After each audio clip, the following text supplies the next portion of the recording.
Eu quero imediatamente agora passar a nossa última palestra desse bloco, que é a palestra que vai detalhar quais são esses condicionantes do desempenho acústico, que foram aqui um pouco mencionados, tanto por mim quanto pela dupla aqui que apresentou.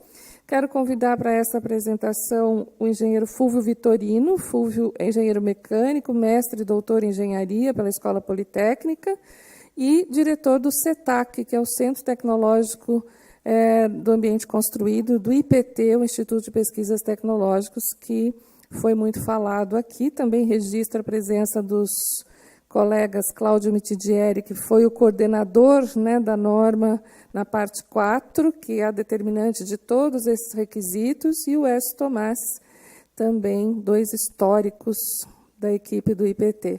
Né? Então, vamos convidar o Fúvio aqui. Olá, bom dia a todos. Deixa eu acertar aqui a altura do microfone. Inicialmente, agradecer pelo convite. É sempre um prazer a gente poder discutir, trocar ideias. Por mais que a gente esteja aqui na posição de palestrante, a gente sempre aprende estando em contato com profissionais da cadeia, que trazem ideias, vendo a apresentação dos outros. Então, também sempre uma oportunidade. Agradeço pelo convite. Parabenizo a CIT também por 30 anos de mercado, não é fácil. Né? A gente sabe que sobreviver 30 anos no Brasil com a nossa economia, com as incertezas, é algo desafiador, e chegar até aqui com qualidade, com essa preocupação que eles estão tendo, é uma coisa muito bacana. Né? Eu vou aprofundar um pouco aspectos de desempenho acústico. A gente tem alguns aspectos aqui que já foram citados, então eu vou passar por eles rapidamente, mas a ideia dessa repetição é enfatizar. Né? E depois, como a Maria Angélica falou, por que mesmo a gente tem aqueles 5 dBs de diferença? É só erro de execução? A acústica é um pouco mais chata do que outros aspectos de desempenho. Né? Muitas vezes você errar um pouquinho um revestimento, né? Um pouquinho uma junta, você não afeta tanto assim outros aspectos de desempenho. Você afeta bastante o desempenho acústico. Ele é frágil, ele responde muitas vezes muito mais fortemente do que a gente imagina a pequenos erros, e responde menos a outras coisas que a gente tem certeza que vai fazer um baita do efeito. O Constant e o Bernardo aqui já mostraram. Aumentar a massa, não só do bloco, mas do sistema de vedação, não tem um comportamento linear. Mas pequenas frestas podem derrubar muito o nosso desempenho acústico. Então, aqui a mensagem é para a gente olhar o conjunto. É importante o componente bloco. Se eu não tiver um bom componente, eu não tenho desempenho, mas não é suficiente. Né? Então, aqui a gente tem esses 6 tópicos aqui que a gente vai passar rapidamente. A visão, desempenho acústico do componente versus desempenho de elementos. A norma de desempenho, ela fala no elemento de vedação, fala no sistema construtivo, fala na edificação e não no bloco. Né? Quais são os requisitos de desempenho acústico que a gente tem na 15575? Né? Um pouquinho, muito rápido, não é aula de acústica, mas os fundamentos do desempenho acústico, essa questão da lei da massa que foi falado, o que ela é mesmo, aonde ela aparece, por que é importante a gente considerar massa ou densidade superficial das vedações. Né? Falar um pouco sobre o desempenho acústico aqui. Isolação sonora no mundo real, nas edificações. Eu tenho muito do som potencialmente atravessando um elemento de vedação, uma alvenaria, mas eu tenho caminhos periféricos. Não adianta, eu não consigo isolar numa edificação real só o meu elemento de vedação. Então, na hora que eu estou projetando o edifício, eu preciso estar olhando todos esses caminhos. Né? Vou fazer uma parede de geminação, a gente vai ver um pouquinho essa situação, de alta isolação sonora, mas eu tenho 2 janelas na fachada daquele quarto de baixo desempenho. Por onde o som vai passar em maior intensidade? Obviamente pelas janelas. Existe o fenômeno da difração acústica. E muitas vezes fica assim, puxa, não deu certo, a parede é ruim, o bloco é ruim. Você olhou o contorno? Então a gente vai falar um pouquinho dessa questão da transmissão lateral e os caminhos aí nas edificações reais. A gente vai apresentar aqui para vocês uma técnica de holografia acústica. Né? Todo mundo acho que já viu uma termografia, que você vê a temperatura de uma parede por cores. Aqui hoje a gente consegue ver a transmissão sonora também por cores. Né? A técnica de holografia acústica é tipicamente usada na área automobilística, a gente trouxe essa técnica para a área de edificações. Tem alguns cuidados, ela não é trivial de ser feita, e aí vamos fazer um fechamento. Né? Então ainda aparecem aquelas perguntas. Né? O bloco atende à norma de desempenho? O bloco de 14, o bloco de 19, já foi dito aqui, não é o bloco, né? Não é o componente. Né? A gente está falando que a norma de desempenho ela foi feita para a unidade habitacional, para a edificação, né? E também para os seus elementos constituintes. Existem partes da norma que me obrigam a olhar o edifício como um todo, existem partes dela que me permitem isolar o elemento de vedação, mas a parede, o piso, e não o bloco, não a vigotinha da laje. Né? Mas, espera aí, como que o bloco entra nisso tudo? Ele é importante porque se ele for um bloco ruim, se ele não tiver potencial, eu não vou conseguir chegar num sistema de vedação que tenha aquele desempenho. Né?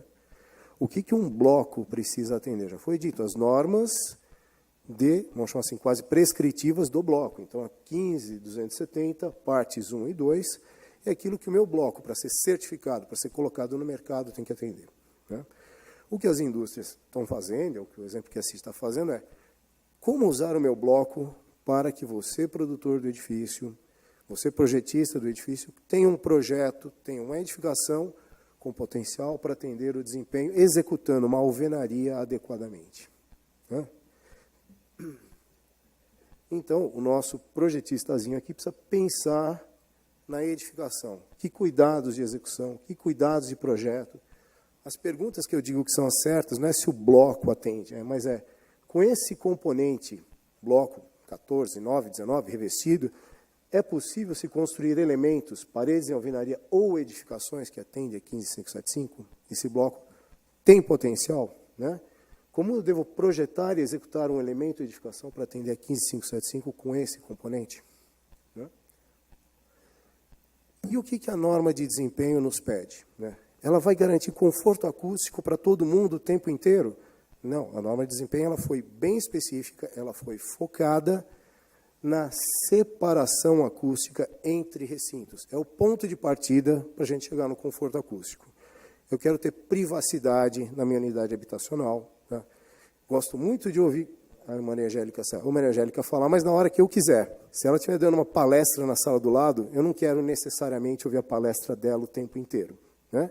Eu quero escolher quando que eu quero ouvir. E a norma de desempenho focou nisso. Qual é a isolação sonora, qual é o grau de proteção que eu tenho entre dois recintos, tá? Para garantir privacidade. Né? Ah, mas eu ainda ouvi o pinga-pinga da torneira. Se a gente pegar tortura chinesa, antigamente falava, né? Você deixava uma gotinha de água caindo num pires, pim, pim, pim. Se fizer isso durante 2 horas, alguém fica louco. A norma de desempenho não pegou esses aspectos. Ela pegou essa questão de manter uma separação acústica. Né? E como é que ela especifica isso? Essa tabela, que está menos bonita, vamos chamar assim, a gente já viu isso em planta, colorida, 3D, mas são os mesmos números, ela especifica valores de isolação sonora em campo. Quer dizer, eu preciso olhar o que tem de um lado de uma parede, de um elemento de separação, o que tem do outro lado, e aí eu vou buscar a isolação sonora que eu preciso ter entre os dois recintos. Né? Essa isolação sonora dos dois recintos é muito afetada pelo elemento de separação, mas também pela transmissão periférica de ruído. Né? Então, eu preciso pensar na minha parede inserida no edifício. Né? E o valor da RW, que o Bernardo falou, os 5 dB, é questionável. Esse número, a rigor, é uma referência, esses 5 decibéis a mais. A gente já teve experiências de medição de campo, lá no IPT, comparando resultados de campo, resultados de laboratório, né? E a diferença foi nenhuma, exatamente 0. Como a gente já foi para campo, encontrou 10, 12 dB de queda de isolação sonora, mesmo em sistemas construtivos pesados, né? Por falhas grosseiras de execução, por não se considerar essa interface toda do edifício, do elemento de separação com o restante do edifício. Né? 5 é uma boa referência. Né? E aqui o que eu estava dizendo, quer dizer, na hora que eu estou numa edificação real, na hora que eu gero o som aqui, essa transmissãozinha que está dita aqui como T1 é a transmissão pelo sistema de vedação em si, numa edificação real. Mas eu tenho vários outros caminhos de passagem de som que vão acontecer num edifício real. Inclusive, por exemplo, esse T5 aqui é uma situação que a gente está colocando. Se eu tenho uma janela de baixa isolação sonora aqui e uma de baixa isolação sonora, eu posso ter essa transmissão T5 sendo a preponderante. Aí vai falar, não, pô, a parede é ruim. Não, por onde houve o vazamento? Né? O DNTW é a diferença entre os dois recintos. Né? E por que esse número? Né? Foi dito 45, né? É muito alto, não é para a realidade brasileira. Essa isolação sonora entre dormitórios, que é na tabela anterior, a maior exigência. Quando eu tenho 2 dormitórios separados por uma parede de geminação, a norma foi ali, pediu 45 decibéis de isolação sonora, medida em campo, né? Sugere 5 a mais em laboratório, para a gente ter essa margem, essa folga por essas transmissões periféricas. O que eu tenho, se eu tiver uma isolação sonora, o que eu vou ter como resultado final? Se essa isolação sonora entre recintos fosse de 40 dB, eu vou não só ouvir o que está sendo falado no outro recinto, mas eu vou entender. É com alguma dificuldade, mas eu vou entender. Né? Com 35 decibéis, vamos cair um pouco, é claramente audível, eu ouço tudo e vou entender tudo que está se passando no recinto adjacente. Né? Se a gente chegar, para não querer nenhum tipo de perturbação, estou falando em 50 decibéis de isolação entre 2 recintos. Esse é o padrão exigido no exterior. Né? A norma brasileira ficou aqui no 45, que acho que é um bom número ponderado para a nossa realidade, ou ainda ouço alguma coisa, mas eu não estou entendendo. Né? E a nossa busca, a nossa meta é esses 45 nessa parede crítica de separação entre dormitórios. Né? Temos também exigências, como já foram ditos, para a fachada, são bem menos exigentes. Né? Então, para um desempenho mínimo de isolação sonora de fachada, numa zona rural, aqui já foi dito, classe 1, 2 e 3, o que é, mas pega uma edificação numa cidade pequena, tranquila, eu não preciso de uma isolação sonora de fachada muito grande, preciso de 20 dB. Não, puxa, estou fazendo uma isolação sonora aqui no centro de uma cidade mais ruidosa, preciso pelo menos 30 dB. Né? Só que a gente tem que tomar um cuidado. Puxa, eu fiz uma fachada de 30, estou buscando uma parede de geminação de 45. Por onde o som vai passar? Por onde houver menor resistência. Né? Se eu puser uma janela de 18, 20 dB, na composição da fachada, eu posso ter 30, o som vai vazar pela primeira janela, vai reverberar do lado de fora, entra pela segunda janela. Então, se você não compatibilizar isolação de fachada com a isolação da parede de geminação, a tua edificação pode não atender às exigências da 15575, mesmo você tendo um bom componente colocado ali naquela alvenaria de geminação. Então, isso daqui tem que ser olhado com cuidado para não induzir projetistas a erros. Né? A norma fala dos 2 métodos de medição, já foi dito, tem o DNTW, aquele medido em campo, que vai permitir você conhecer a sua edificação mesmo. Você tem o RW, medido em laboratório. No laboratório, a gente consegue isolar somente a parede que está sendo ensaiada. Né? Não tenho as transmissões de ruído periféricas que eu tenho numa edificação real. Então, eu vou ter o verdadeiro potencial máximo dessa parede. O que eu vou ter em campo vai ser provavelmente daí para menos, por conta dessas transmissões periféricas, de falhas de execução. Já foi mostrado, desculpem, gente, pelo Bernardo ali um pouco do laboratório de acústica deles, aqui só para vocês materializarem um pouco o nosso lado do IPT. A gente tem um par de câmaras reverberantes, como qualquer outro laboratório, onde a parede é colocada num slide, ela é inserida entre 2 câmaras reverberantes. Aqui a gente tem algumas paredes de vidro montadas, dá para enxergar o que tem numa câmara e na outra, né? E na hora que você faz o ensaio, toda essa estrutura física faz com que o som passe somente pelo elemento de geminação, de separação, no caso aqui. Né? Eu não tenho os caminhos periféricos. As câmaras ficam em cima de coxins elásticos, então não tenho vibração nem vindo de fora do edifício para dentro, nem o som que gera aqui, que poderia vir pela estrutura, não vem. Né? E aí, em campo, né, o que a gente vai ter? Eu tenho toda uma parte, vamos chamar assim, que posso analisar via laboratório, que são propriedades físicas do elemento de separação. Então, já foi dito aqui, densidade superficial, que nos leva à lei da massa, é um modelo que todo acústico trata, pelo menos inicialmente, né, que projetistas acústicos vão além disso, mas é um modelo matemático mais simples, que diz que a cada vez que eu dobro a densidade superficial, eu ganho 6 dB. Veja, dobrar a densidade superficial, não é colocar um pouquinho mais de massa, um pouquinho mais de revestimento. Um pouco mais de revestimento vai melhorar outros aspectos, por exemplo, pode estar matando uma fresta acústica. Então, parece que o efeito foi grande. Né? Mas eu tenho outros parâmetros ali, que a teoria nos mostra, amortecimento interno das paredes, rigidez dos materiais, continuidade do meio sólido. Então, quando foi falado que blocos mais porosos versus blocos menos porosos vão variar a transmissão da velocidade de transmissão do som, pela parede do bloco, né? Vinculação periférica, frestas, ressonância dos espaços de ar. Então, quando a gente mexe muito com a geometria, a gente tem a chance de eliminar, minimizar essas ressonâncias. E em campo, eu ainda preciso ter o cuidado de práticas de trabalho, instruções de execução, né? Preciso olhar os nossos caminhos laterais, preciso ver a questão dos insertos das caixas elétricas, quanto isso que impacta, né? A lei da massa, que foi dito aqui, ela é simplesmente essa linha vermelha tracejada, que diz que conforme eu aumento a frequência, eu aumento a isolação sonora, e cada vez que eu dobro a densidade, eu vou fazendo linhas paralelas a isso. Comportamento acústico real de uma edificação, de uma parede monolítica por faixa de frequência, o que está mostrado aqui nessa curva inteira. Eu tenho uma primeira região onde eu tenho ressonâncias, quer dizer, a parede inteira vibra. Então, dependendo como eu ancoro essa parede, isso aqui vai acontecer em maior ou menor intensidade. Região controlada pela massa. Qualquer painel maciço tem o que a gente chama de frequência de coincidência. Não vou entrar em detalhes do que é, mas tem uma queda e depois a frequência volta a crescer.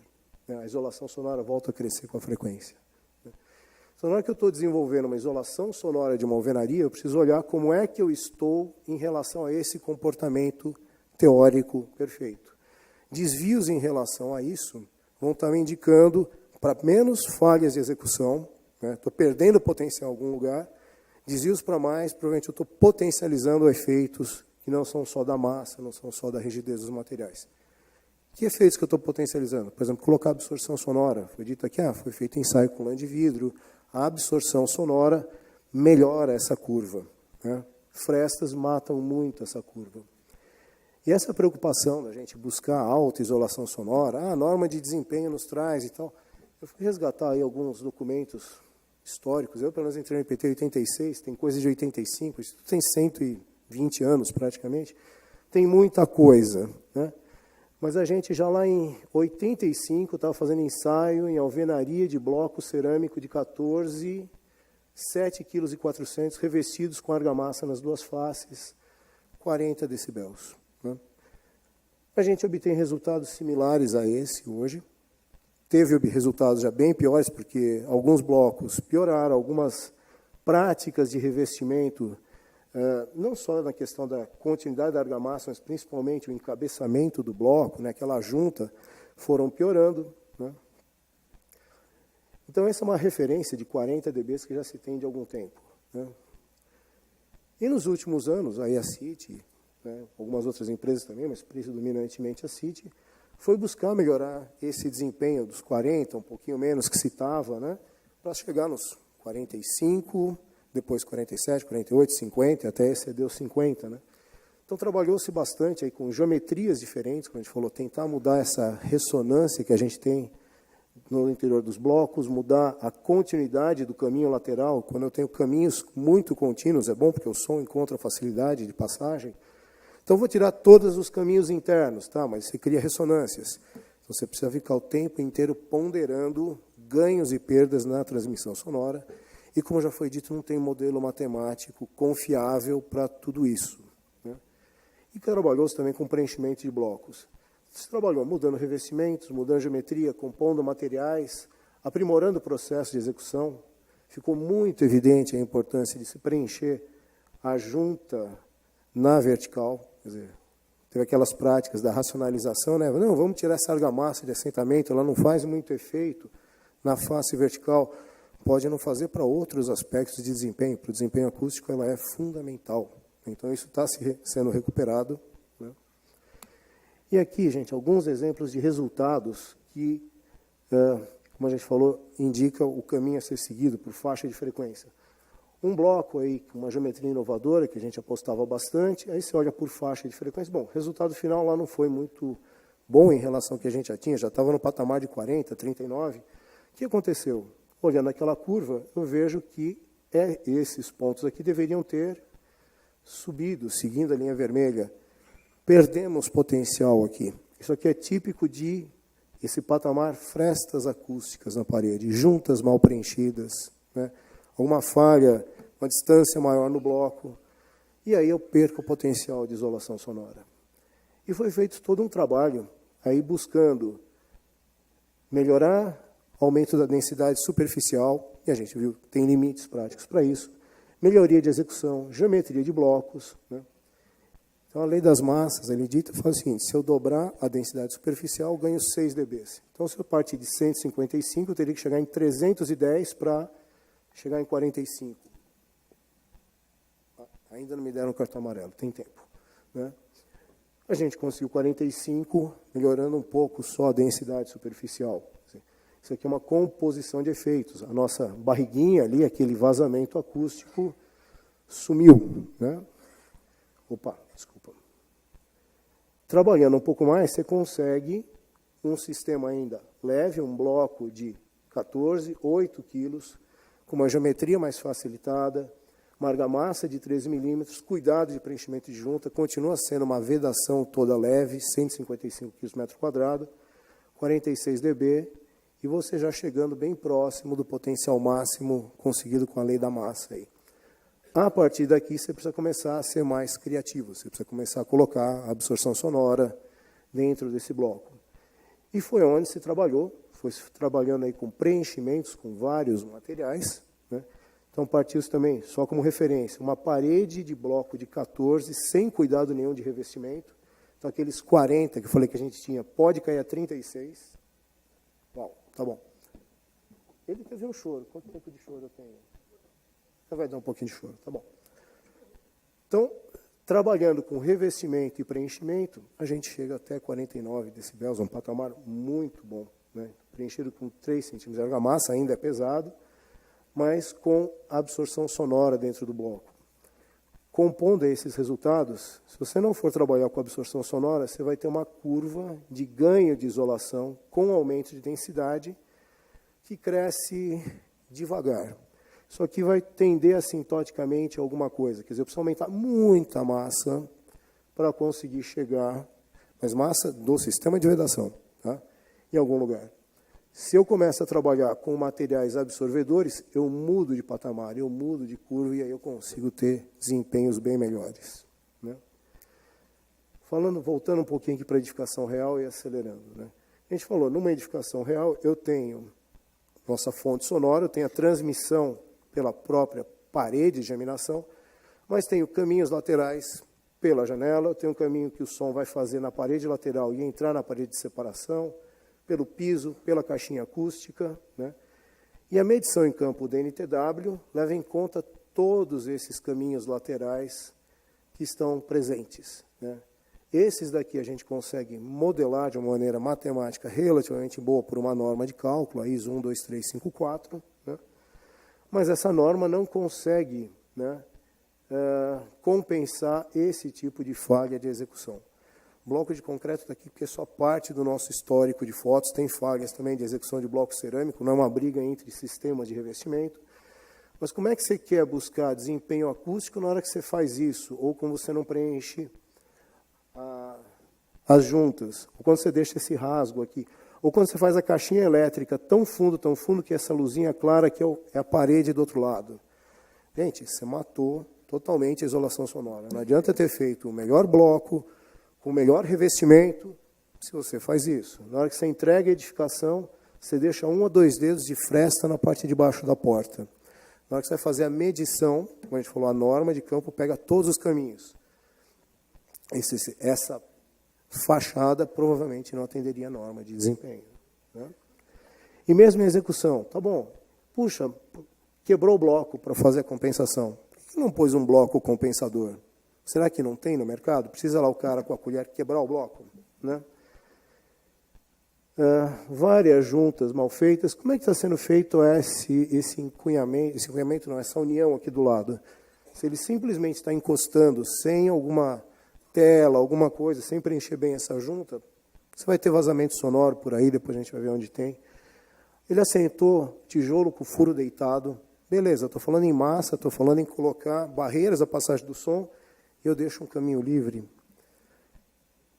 Como é que eu faço o enchimento aqui? Aí sim o encunhamento. Onde tiver fresta, gente, eu tenho um ponto frágil para passagem de som, né?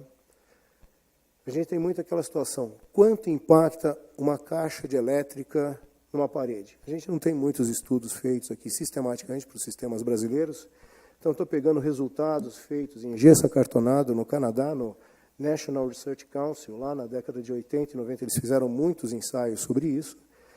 Eles fizeram uma parede em chapas duplas de gesso acartonado, com montantes de madeira, estrutura de madeira, uma distância entre montantes pequena, né? Foram buscar uma isolação sonora. Nos Estados Unidos eles trabalham muito com o STC, o Sound Transmission Class, é o nosso RW da norma ISO, são virtualmente iguais, né? E eles foram fazendo em caixinhas, inserindo caixinhas, tudo isso é uma vista em planta, né? 2 caixinhas metálicas sem tratamento, fundo com fundo, direto, caiu de 55 para 51 dB. Eles perderam 4 decibéis na inserção de uma caixinha. Desencontrando as caixinhas, provavelmente formou uma onda, uma ressonância aqui dentro, o relatório deles não detalha, analisa esse estudo, caiu a 49.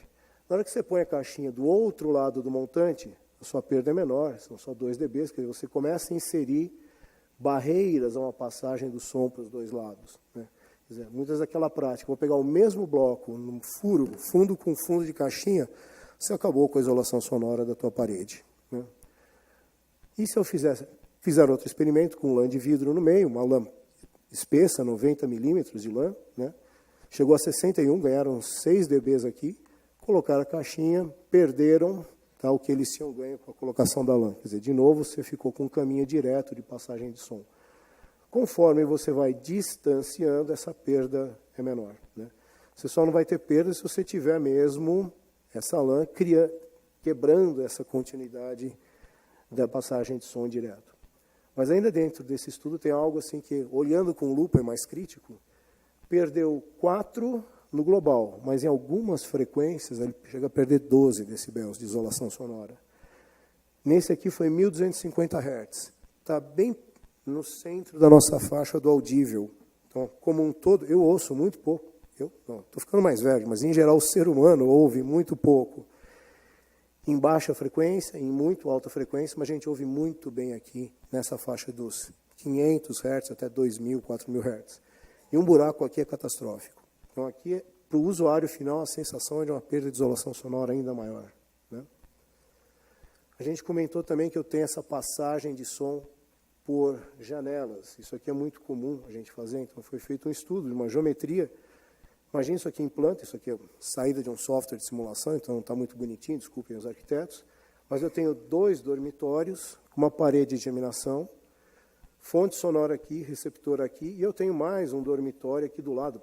Então isso aqui criou um poço de reverberação, tá? O que acontece com a propagação sonora? Você liga a fonte de ruído, ela começa a vazar pela janela, que tem isolação sonora muito menor que a da alvenaria, não é nem considerar ela aberta, se eu tenho aqui 45, 50, uma janela de 20, para o som é como se nada passasse por aqui, tudo saísse pela fachada. Então esse som sai, já difrata aqui na borda, isso é um efeito físico, vai difratar lá para frente, mas ele começa a refletir aqui, ele cria um campo de reverberação que potencializa a transmissão sonora para esse lado. Tudo bem, você está perdendo um dormitório nessa geometria, mas a eliminação desses 2 itens aqui faz com que esse som difrate, e até pela intensidade visual, vocês veem aqui, esse outro dormitório está muito mais preenchido com som do que esse daqui. Então essa arquitetura, ela facilita você criar um campo sonoro muito reverberante aqui, e uma transmissão sonora para o outro lado, né? Tá, vamos olhar um pouco mais em profundidade, então, essa questão que a gente comentou de holografia. Quanto que está vindo pela lateral, quanto que essas falhas de execução estão impactando na isolação sonora entre recintos, né? Aqui a gente ainda estava focando muito a parede de separação, né? Então foi para campo uma parede que em laboratório deu 48, 49 dB, e em campo ela deu 43, 44. Puxa, perdeu exatamente os 5, né? A norma é sábia, mais ou menos, né? Então a gente fez uma holografia acústica, para quem não teve a oportunidade de ver essa teia de aranha aqui. A gente tem posicionados 36 microfones, isso vai para um sistema de aquisição de dados. Gerou-se som na parede atrás desta parede de geminação e ficamos identificando por onde esse som passava. Estavam ali presentes as caixinhas, até no primeiro momento a gente achou que esse era o vilão da história. Não, aqui a caixinha foi bem resolvida, quase não teve vazamento acústico aqui. E você começa a encontrar vazamentos acústicos em outros lugares. A foto não fica muito boa, porque é uma questão de iluminação ali, mas essa linha pontilhada é a projeção da parede de geminação, né? Aqui dá para ver um pouquinho da janela, e a escala de cores representa a transmissão sonora que está se tendo. Então, os itens em amarelo, tá, eles são de 4 a 5 dB mais intensos do que os itens em verde. Deixa eu só avançar um pouquinho, depois a gente volta para cá. E aonde eu não tenho nem cor, quer dizer que aqui a isolação sonora é muito maior do que essa isolação sonora que a gente está vendo aqui em amarelo. Então, voltando aqui um pouquinho. O que a gente viu que na frequência de 500 Hz, que já é onde eu começo a ouvir bem, eu tive um grande vazamento acústico na base da parede, né? Nem no miolo. Provavelmente no encontro alvenaria, piso. O som passou lá embaixo. Quer dizer, alguma falha no assentamento inicial. Só que eram blocos preenchidos, tá? Justamente buscando uma isolação sonora bem intensa. Provavelmente esses blocos da primeira fiada não foram tão bem preenchidos e apareceu uma fresta acústica, onde aqui eu tive uma passagem de som de 4 a 5 dB maior que nessa região mais bem executada. Em 800 Hz apareceu uma coisa interessante. Essa mancha acústica lateral aqui mostrou som vazando pela fachada. Estava passando mais som pela fachada lateral, onde eu tenho a janela, do que pela própria parede de geminação. Tá? Pô, mas o DNTW não é só da parede? Não. O DNTW é entre recintos. Por onde passar o som, né, o DNTW está pegando. Eu só consigo identificar o culpado olhando via técnicas de holografia, né? Em 1000 Hz, a gente começou a encontrar vazamento no encontro da parede de geminação com o resto da estrutura do edifício. Aquilo que a gente falou, provavelmente aquela junta, que estava representada naquela foto, não foi bem preenchida. E também identificamos uma passagem forte pela fachada. Não me deu tempo esgotado, vou pedir mais 5 minutos que aí eu fecho. Tá? E em 1600 Hz, aí começa a aparecer grandes vazamentos no corpo da parede. Quer dizer, essa região aqui central teve uma transmissão sonora pelo menos 5 dB mais intensa do que o restante da parede. Provavelmente falha de execução de junta, falha de preenchimento do bloco. Quer dizer, essa somatória de efeitos está trazendo aquele 48, 49 que a gente teve em laboratório para 43, 44 em campo. Né? Se a gente vai para 2000 Hz, aí as frestas, as falhas de execução na parede, aí aparecem bastante. Por que aparece mais em alta frequência? A gente tem que pensar sempre, o som tem um comprimento de onda em 2000 Hz, eu estou indo para o comprimento de onda de centímetro, né? É onde o tamanho de fresta começa a ser importante, né? E é importante numa faixa, de novo, que a gente ouve bem. De 500 a 2000, 4000 Hz, eu percebo muito, isso incomoda muito o ser humano, né? Bom, já que tinha vazamento pela janela, viramos a antena de holografia para a janela, né, para ver o que estava acontecendo ali. Isso tudo é feito em várias faixas de frequência, a gente foi pegando algumas aqui só para ilustrar. Tem muito mais dado, não dá tempo de ver isso aqui. Com 315 Hz, a gente encontra o vazamento debaixo da janela. Normalmente a gente tem a janela com o ponto frágil. Não, aqui teve algum problema de execução nessa fachada, que em 315 Hz, 500 Hz, eu tenho furos bem debaixo da alvenaria. 630 Hz, 800 Hz. Aqui esse de 800 começa a nos mostrar um vazamento praticamente no encontro entre o caixilho e a alvenaria. Mas tudo isso daqui está me mostrando que eu tenho um potencial vazamento pela fachada, pela alvenaria da fachada. Na hora que eu entro em 1000 Hz, eu já começo a ver nas juntas do próprio caixilho, 1250 Hz, realmente ali no topo do caixilho, 1600, provavelmente passou pelo encontro das duas folhas móveis, né? E 2000 eu volto a achar vazamentos na parte de cima da alvenaria. Então, como a gente está falando, olhar isolação sonora em campo, eu preciso olhar o edifício. Preciso pensar, compatibilizar a isolação da fachada daquele recinto com a isolação da parede de geminação. Senão, nós não vamos conseguir atingir os níveis de desempenho. A gente repetiu esse mesmo experimento em 4 apartamentos, né? E em todos esses 4, a gente achou que na faixa de 315 Hz até 2000 Hz, passava mais pela fachada do que pela parede de geminação. A parede de geminação, apesar dos furos ali de execução, né, estava até que fazendo bem o seu papel, né? A fachada aqui, a janela, estava sendo o vilão da história, né? Bom, o desempenho acústico de alvenarias, para a gente fechar, né, O último slide vai falar dessa questão dos condicionantes. Para eu conseguir ter o desempenho de uma alvenaria, sem dúvida eu preciso me preocupar com o bloco. Ele é o ponto de partida. Preciso me preocupar com a massa dele. Posso ganhar desempenho com uma boa geometria. Preciso me preocupar com os revestimentos.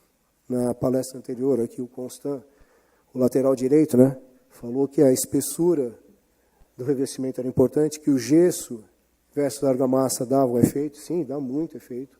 Mas eu preciso me preocupar com a forma de assentamento, se eu estou trabalhando com juntas rejuntadas ou juntas preenchidas. Né. A gente falou, fresta é um veneno para a isolação sonora, né, até trazendo para cá.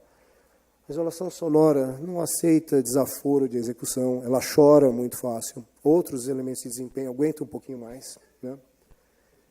Posicionamento de caixinha, a gente viu lá atrás aqueles resultados do Canadá, que isso daí pode derrubar muito a tua isolação sonora. Né? Da ancoragem da parede na própria estrutura.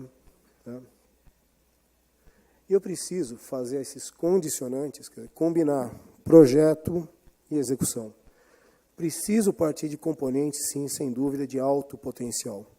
Componentes, os blocos cerâmicos, preenchidos, enfim, eu vou escolher aquele componente que tenha um potencial para que eu produza elemento de separação, são coisas diferentes, né? Com bom desempenho acústico. Mas pensar na análise e a solução das interfaces, como é que eu vou encunhar essa parede lá em cima, como é que eu vou fazer o encontro com o piso, como é que eu resolvo as laterais. Preciso de um projeto detalhado para isso, preciso me preocupar com bloco compensador, não é para o peão lá na obra, desculpe o termo, ficar quebrando o bloco e colocar um bloco quebrado com um furo de qualquer jeito lá no meio da parede. Né? Você vai começar a criar frestas acústicas, pontes acústicas de passagem do som. A gente mostrou aqui pelos aqueles efeitos da difração e a própria holografia da janela, a arquitetura pode ser responsável por um DNTW muito mais baixo que o RW, não só a execução ruim da parede, mas essa transmissão periférica, uma fachada que tem um RW muito menor que o RW da parede de geminação. Isso vai ser crítico. Né? Eu preciso também olhar para o lado da obra. Controle dos materiais não é qualquer bloco. Né? O bloco de 14, a gente falou que muito bloco de 14. A gente viu a seção do bloco muda totalmente o seu isolamento acústico. Quer dizer, o bloco de 14 da cerâmica A não tem nada a ver potencialmente com o bloco de 14 da cerâmica B, ou da CIT, que tem aqui um bom produto no mercado. Né? É verdade, ele falou obrigado, é verdade. Conformidade com o projeto, quer dizer, não inventa na obra solução, porque você pode estar dando um tiro no pé. A gente acabou de falar antes, isolamento acústico não aceita desaforo. Né? Precisa ter cuidado com os procedimentos de execução. E algum critério de execução dessa alvenaria que está feita, quer dizer, está tudo feitinho, antes de revestir, alguém aprovou, alguém libera isso daí, não vai ter que fazer algum retrabalho ali. Se eu não juntar isso daqui, desempenho acústico não vai ser suficiente. Né? É um caminho a ser seguido e não tem um único elemento simples. Senhores, eu agradeço a atenção, desculpe se eu me estendi muito. Obrigado. Obrigado. Muito bom mesmo. Já fica aqui em cima. Bom, muito obrigado ao Fúvio. Acho que ele mostrou que nós somos todos uma cadeia para ter desempenho mesmo, né? Porque não é só o sistema caracterizado, é projeto, é execução de obra, são vários aspectos que a gente tem que olhar.